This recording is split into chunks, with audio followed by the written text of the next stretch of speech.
எல்லாருக்கும் வணக்கம். School reopen ஆக போகுது. ஃபீஸ் எல்லாம் கட்டியாச்சு. ஸ்கூல் பேக், நோட்டு, புக்கு எல்லாம் வாங்கி ரெடியாக இருப்பீங்க.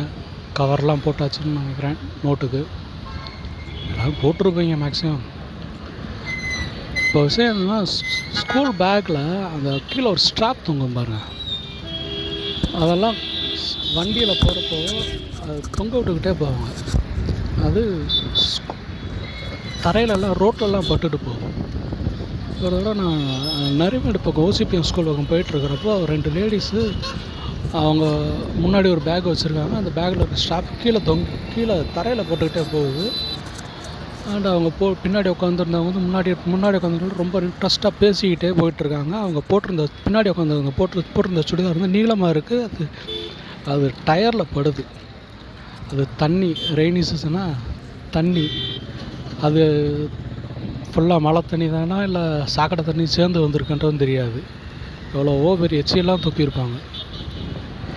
அந்த டயரில் இருக்கிற இரும்பு பிசுறு ஏதாவது இருந்திருந்ததுன்னா அது அந்த சுடிதாரை பிடிச்சி இழுத்துருந்ததுன்னா எவ்வளோ கஷ்டம்.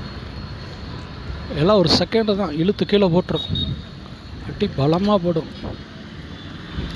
அடிபடுறத விட அதுக்கு மருத்துவ செலவு யோசிச்சு பாருங்கள். அதோட மருத்துவ அந்த ட்ரீட்மெண்ட் அப்போ அவங்களுக்கு இருக்கிற பெயின் அதெல்லாம் ரொம்ப கொடுமை. அதில் அந்த பேக் ஸ்ட்ராப் வந்து நிறைய ஸ்கூல் பிள்ளைகளும் இது மாதிரி அவங்க பேரண்ட்ஸ் முன்னாடி வச்சுட்டு கொண்டு போவாங்க. அது கீழே படும், தரையில் பட்டுக்கிட்டே போகும். ஸ்கூல் பிள்ளைகள்லாம் டியூஷனில் கீழே தான் உட்காந்துருப்பாங்க. மேக்ஸிமம் ஸ்கூலில் பெஞ்ச் இருக்கும், அதில் உட்காந்துருப்பாங்க. மற்றபடிக்கு கீழே தான் உட்காந்துருப்பாங்க.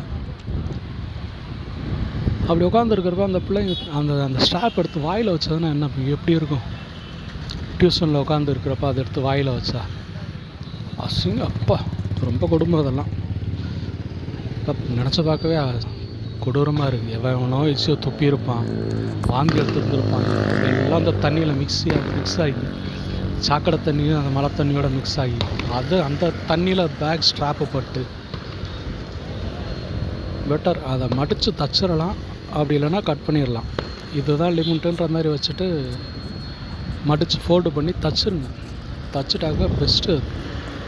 தேவைன்றப்ப கட் பண்ணிக்கலாம், அப்புறம் திரும்ப ஸ்டிச் பண்ணிடுங்க ஸ்கூலுக்கு போகிறப்போ.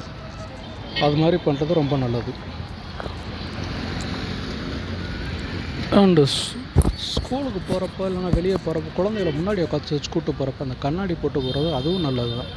கண் ரொம்ப சென்சிட்டிவானது. சின்ன பிள்ளை அழுகிறது எதுக்கு அழுதுன்னு டக்குன்னு நம்மளால் கண்டுபிடிக்க முடியாது இல்லையா? கண்ணில் தூசி போட்டு அழுதுட்டு இருந்துச்சுன்னா என்ன பண்ணுறது? அதனால் கண்ணாடியும் போட்டு கூப்பிட்டு போகிறது ரொம்ப நல்லது. மேக்ஸிமம் ஸ்கூல் போகிறப்ப தான் அது ரொம்ப முக்கியம். Thank you all. தேங்க்யூ, பாய்.